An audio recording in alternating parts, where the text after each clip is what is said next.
नमस्कार साथियों, हम आरपीएससी सेकंड ग्रेड संस्कृत विभाग के लिए जो पॉलिटी आएगी उसकी चर्चा कर रहे थे, वो भी पीवाईक्यू प्रश्न के माध्यम से। आज हम ये पेपर कोड OA को देखेंगे और इसका STA 22 नंबर है। एग्ज़ाम डेट है 30/7/2023 को, सुबह मॉर्निंग की शिफ्ट का पेपर है। तो इसके जो पेपर के क्वेश्चन हैं पॉलिटी के, हम उनकी चर्चा करेंगे। पहले भी मैं पॉलिटी से संबंधित लगभग 2023 में आए हुए सभी जो पेपर है करवा चुका हूँ। एक पेपर और बचा है, उसको भी मैं कल डाल दूँगा ताकि आपको ज़्यादा से ज़्यादा बेनिफिट मिले आरपीएससी सेकंड ग्रेड टीचर में या फिर सेकंड ग्रेड लाइब्रेरियन की जो तैयारी कर रहे हैं उनके लिए। तो पहला प्रश्न है आज का, राज्यपाल से संबंधित है। राज्यपाल टॉपिक दे रखा है सिलेबस में। तो भारतीय राज्य के राज्यपाल के बारे में निम्नलिखित में से कौन सा कथन सत्य नहीं है। सबसे पहले तो आपको प्रश्न जब आप करो तो उसको ध्यान से रखना है, क्या पूछ रहा है, कथन सत्य है या नहीं है, इस तरीके से आपको सर्किल कर लेना है। ऑप्शन है, उनकी नियुक्ति भारत के राष्ट्रपति द्वारा की जाती है। ये बात सही है। राज्यपाल की नियुक्ति कौन करता है? राष्ट्रपति करता है। वह एक से अधिक राज्यों का राज्यपाल हो सकता है। ये भी बात सही है। एक से अधिक राज्यों का राज्यपाल नियुक्त किया जा सकता है। वह 5 साल की अवधि के लिए पद पर रहता है। यह बात भी सही है।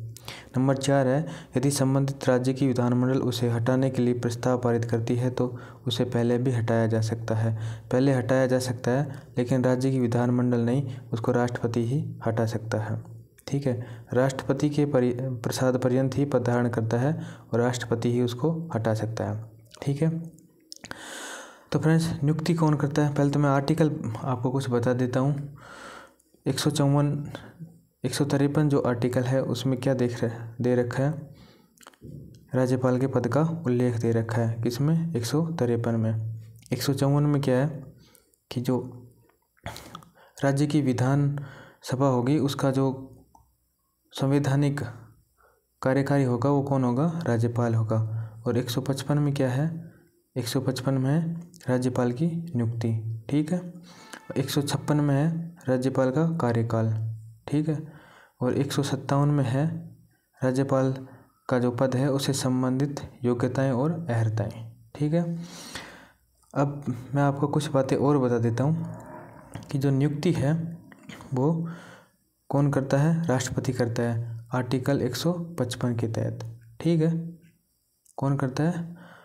राष्ट्रपति करता है आर्टिकल 155 के तहत, और केंद्रीय जो मंत्री परिषद होती है उसकी सलाह से नियुक्ति करता है। ठीक है, वह एक से अधिक राज्यों का राज्यपाल हो सकता है। ये बात भी सही है। 7वां संविधान संशोधन 1956 के तहत यह एक उसमें ऐड किया गया कि राज्यपाल जो है एक से अधिक राज्यों का राज्यपाल हो सकता है। ठीक है, ये कथन भी हमारा सही था, इसलिए 2 या 2 से अधिक राज्यों का राज्यपाल भी हो सकता है 7वां संविधान संशोधन 1956 के तहत। पीछे भी 2-3 बार पूछा गया है, ये सेकंड ग्रेड में ही मैंने आपको बताया भी था। वह 5 साल की अवधि के लिए पद पर रहता है। ये बिल्कुल सही बात है, 5 साल की अवधि के लिए नियुक्त होता है, लेकिन ये जब तक रहता है जब तक अगला कोई राज्यपाल नियुक्त होकर ना आ जाए तब तक ये कार्य करता रहेगा, 5 साल से ज़्यादा हो जाए। ठीक है, और ये हमारा गलत था ही। ठीक है फ्रेंड्स, और राज्यपाल को जो हटाने की प्रक्रिया है उसका संविधान में कहीं कोई उल्लेख नहीं है, उसको राष्ट्रपति ही हटा सकता है। तो ये बातें थी इस प्रश्न के संबंध में जो हमने देखी है। चलिए नेक्स्ट प्रश्न है हमारा, किस संविधान संशोधन के तहत एक ही व्यक्ति 2 या 2 से अधिक राज्यों का राज्यपाल बनाया जा सकता है? ये मैंने अभी आपको बताया कि 7वां संविधान संशोधन 1956, इसके तहत ये संविधान संशोधन किया गया 1956 में 7वां। इसमें कुछ बातें जो ऐड की गई वो मैं आपको अभी यहाँ बताऊँगा। वैसे मैंने पिछले एक वीडियो में बताया भी था इसके बारे में, फिर भी मैं आपको मेमोराइज करवा देता हूँ ताकि आपको लंबे समय के लिए याद रहे। एक तो क्या बात थी, तो जो ABCD श्रेणियाँ थीं राज्यों की, ABCD, उन श्रेणियों को समाप्त कर दिया गया था। ठीक है, एक तो ये, और एक लोकसभा में जो सीटें थी 500 थी, उनको बढ़ा करके कितना कर दिया गया था? 525। लोकसभा की सीटें बढ़ा करके 525 कर दी गई थी 7वें संविधान संशोधन के तहत। एक हमारे यहाँ पे राजप्रमुख का जो पद होता था उसको समाप्त करके उसकी जगह राज्यपाल पद प्रारंभ किया गया। ठीक है, ये भी 7वें संविधान संशोधन के तहत ही किया गया। और प्रथम राज्यपाल कौन बने हमारे? गुरमुख निहाल सिंह, गुरमुख निहाल सिंह। ठीक है, तो ये चीज़ें थी इसके संबंध में जो अपने को याद रखनी थी। राइट आंसर अपना ऑप्शन बी है, 7वां संविधान संशोधन 1956। नेक्स्ट क्वेश्चन देखते हैं हमारा, राजस्थान के मुख्यमंत्री के अपने प्रथम कार्यकाल के दौरान श्री अशोक गहलोत ने मुख्यमंत्री का पद निम्न में से किस तारीख को संभाला था? तो ये हमारा 2023 का एग्ज़ाम है, 2023 में हुआ था। जो उस टाइम मुख्यमंत्री कौन थे? मुख्यमंत्री उस टाइम थे अशोक गहलोत। तो उनके संबंध में एक प्रश्न पूछा गया था। तो इसका राइट आंसर अपना ऑप्शन 1 है। 1 दिसंबर 1998 को पहली बार जब अशोक गहलोत मुख्यमंत्री बने थे राजस्थान के, तो उन्होंने 1 दिसंबर 1998 को अपना पदभार संभाला था। ठीक है, ये इसलिए पूछा था क्योंकि उस टाइम मुख्यमंत्री कौन थे? अशोक गहलोत। ठीक है, तो इस टाइम भी पूछ सकते हैं। कौन है हमारे? भजनलाल शर्मा। वैसे पहले मैं आपको एक और बता देता हूँ, जो फेमस मुख्यमंत्री होते हैं उनसे संबंधित पूछता है। तो वसुंधरा जो थी वो पहली बार हमारे राज्य की सीएम कब बनी थी? वो बनी थी 2003 में। और उन्होंने 8 दिसंबर 2003 को अपना पदभार ग्रहण किया था। ठीक है, और जब दूसरी बार बनी थी जब वो 13 दिसंबर 2013 को अपना पदभार ग्रहण किया था। ठीक है, अब बात करते हैं वर्तमान में जो हमारे मुख्यमंत्री हैं श्री भजनलाल शर्मा जी। ठीक है, इन्होंने कब अपना पदभार ग्रहण किया था? तो 15 दिसंबर 2023 को 15 दिसंबर 2023 को इन्होंने अपना पद ग्रहण किया, यानी शपथ ली। ठीक है, और 15 दिसंबर को ही इनका जन्म दिवस है। 15 दिसंबर 1966 को इनका जन्म हुआ था। और मैं बात करूं तो 14वें क्रम के हैं, व्यक्तिगत क्रम से राजस्थान के मुख्यमंत्री हैं 14वें क्रम के। और सांगानेर से विधायक हैं ये, सांगानेर से, ये भी आपसे पूछा जा सकता है। ठीक है, और पहली बार में ही ये विधायक बने और पहली बार में ही मुख्यमंत्री बन गए राजस्थान के। ठीक है, और मैं कुछ इम्पोर्टेंट बात बताऊं मुख्यमंत्री के बारे में। तो एक मुझे लग रहा है कि ये सवाल कहीं ना कहीं पूछा जा सकता है कि जो मुख्यमंत्री साहब हैं भजनलाल शर्मा, ये पहली बार सरपंच कब बने थे? तो अटारी जो ग्राम पंचायत है उसके सरपंच बने थे 2000 से 2005 तक। ये पहली बार सरपंच रहे थे अटारी ग्राम पंचायत के। ठीक है, कौन सी के? अटारी के। तो ये प्रश्न मुझे अच्छा लगा इसलिए मैंने आपको बता दिया। और 2003 में इन्होंने पहली बार विधानसभा का चुनाव लड़ा था नदबई से, लेकिन ये हार गए थे। तो ये थे हमारे इस प्रश्न से संबंधित जो भी थे कुछ चीज़ें देखी हमने इस प्रश्न से इर्द गिर्द। ठीक है, नेक्स्ट प्रश्न है हमारा, राजस्थान की 15वीं विधानसभा में अनुसूचित जाति और अनुसूचित जनजाति के लिए आरक्षित निर्वाचन क्षेत्रों में से कितने में महिला सदस्य निर्वाचित हुई हैं? तो ये 15वीं विधानसभा की बात कर रहा है, लेकिन अब वर्तमान में चल रही है 16वीं विधानसभा। ठीक है, तो इसका राइट आंसर हमारा हो जाएगा ऑप्शन 4, 8 अनुसूचित जाति और 3 अनुसूचित जनजाति से थी। ये उस टाइम की बात है जब 15वीं विधानसभा थी। ठीक है, अब मैं बात करूँगा आपके साथ 16वीं विधानसभा की। 16वीं विधानसभा में अभी टोटल 21 जो हैं वो महिला सदस्य हैं, जिसमें से बीजेपी की हैं 10, बीजेपी से हैं 10 और कांग्रेस से हैं 9। ठीक है, और निर्दलीय हैं 2। निर्दलीय कितनी हैं? निर्दलीय हैं 2। ये आपको याद रखना है। निर्दलीय में एक तो है ऋतु बनवत जो बयाना भरतपुर से है, और एक है प्रियंका चौधरी बाड़मेर से। ठीक है, अब वर्तमान में एससी से महिला हैं 7 सदस्य हैं और एसटी से 3 सदस्य। ये इम्पोर्टेंट है, ये आपको याद रखना चाहिए। वर्तमान में 16वीं विधानसभा में एससी से 7 निर्वाचित हैं और एसटी से 3 निर्वाचित हैं। ठीक है फ्रेंड्स, चलिए हमारा नेक्स्ट प्रश्न देखते हैं। निम्नलिखित में से किसने सबसे कम कार्यकाल के लिए राजस्थान राज्य मानवाधिकार आयोग के अध्यक्ष का पदभार संभाला? तो इनमें से कौन से व्यक्ति हैं जो राजस्थान राज्य मानवाधिकार आयोग के सबसे कम कार्यकाल के लिए अध्यक्ष बने थे। तो इसका राइट आंसर अपना ऑप्शन क्या हो जाएगा? ऑप्शन 1 हो जाएगा, जस्टिस एस सगीर अहमद। ठीक है, इनका कार्यकाल, सॉरी 1 नहीं होगा, मैंने गलत बता दिया। ऑप्शन 2 जस्टिस सुश्री कांता भटनागर। ठीक है, इनका जो कार्यकाल है 23 मार्च 2000 से 11 अगस्त 2000 तक, 11 अगस्त सन 2000 तक ये इनका कार्यकाल रहा। सबसे छोटा कार्यकाल है इनका। ठीक है, राज्य मानवाधिकार आयोग की बात करें तो ये जो सगीर अहमद हैं ये एकमात्र राज्य मानवाधिकार आयोग के अध्यक्ष हैं जो उच्चतम न्यायालय में मुख्य न्यायाधीश भी रहे हैं, और ये 2001 से लेकर के 2004 तक राज्य मानवाधिकार आयोग के अध्यक्ष रहे थे। ठीक है, जो टाटिया साहब हैं ये 2016 से 2019 तक अध्यक्ष रहे थे, 2016 से 2019 तक।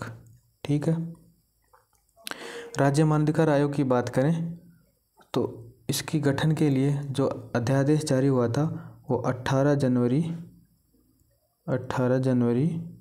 1999 को एक अध्यादेश जारी किया गया था। ठीक है, और 23 मार्च सन